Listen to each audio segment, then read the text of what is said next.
What's up guys, my name is Odo and today I have an axe build for you. And this build is my patented Paladin build, or as I like to call it, my Paladough build, which is French for own. Because with this build you will own the ability to survive because you won't be getting clapped by every single thing that you see. It'll give you the ability to just live, I guess. So let's just jump right into the build and see what it's about and what it does. This build is what I use on Valimir, which Heroic Valimir is pretty much a very RNG based fight, and it can be super annoying. You can die in a lot of messed up ways, because Valimir is a pretty shady behemoth. So because of that, I have this build to try and survive a lot of that shadiness that is caused by Valimir's RNG. So first off, I have the Rockfall Scarn Axe with +3 overpower and +3 tough, and the reason I chose this weapon is because of the shield you get for doing damage. The unique effect on the axe helps you take advantage of the resolve, which is also a part of the axe in general, and that makes it so you can tank hits without dying for the most part, because Valimir will dish out some crazy damage. And I chose overpower and tough for the cells because with overpower you can take advantage of a lot of stagger windows that the axe can generate because it does a ton of stagger damage and it gets part breaks, which when you get a part break it triggers a mini stagger phase. And for tough, I mainly chose it because of the healing bonus you get now, but having that extra health does help as well. Next up we have the Firebrand Charg helmet with +3 9 lives, and the reason I chose this helmet is because of the +2 energized, which you could choose the Firebrand Exotic, which is Skullforge, but I like to have the +2 energized just so I can get to my max stacks on the axe so I can have my +50% damage bonus faster.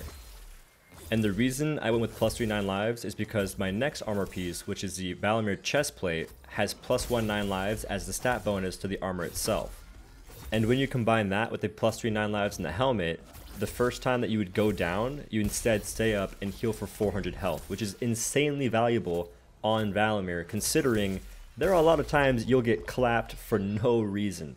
Moving on, we have the +3 overpower cell in the Valimir chest piece to complete our +6 overpower to get that really juicy bonus of 80% damage to stagger behemoths.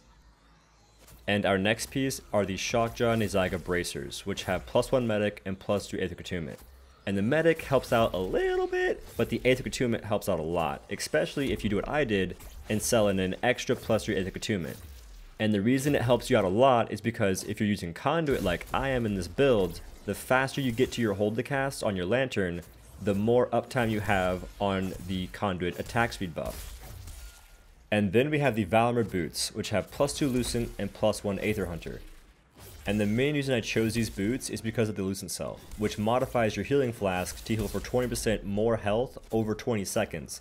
And while it's healing you, it also generates Lantern Charge for your hold to cast, which is very beneficial if you're using Conduit, which I have a +3 Conduit cell in the boots. And in the Lantern, which is the last item in this build, I have Immermane's Rapture, which also has +3 Conduit. And the reason I'm using Immermane's Rapture is because the attack speed bonus for the instant cast is very strong on the axe. It helps you get a really good opener on behemoth fights, especially on Valimir. So that is what this build looks like, and to be clear, it is not meant for crazy kill times, and the only reason I even made it is because Valimir is extremely overtuned right now, so having this build helps you kind of negate some of the RNG you face when fighting Heroic Valimir. With that being said, that is the end of another video, and let me know in the comments if this video was good, if I talked way too damn much about the builds and things of that nature. Just let me know in the comments. And if you liked the video, please hit the like button, and if you want to, you can subscribe to the channel for more Dauntless content. And lastly, if you have any questions about Dauntless, this video, my build, or any build that you have, you can ask me them while I'm live on Twitch, because I'm very good at responding to questions while playing Dauntless. Or mini games in general, actually. I try my best to give a really good chat interaction, so if you have questions, you can ask me them while I'm live and get a response pretty quickly. But all that aside, I've been Doe, and I will see you in the next one.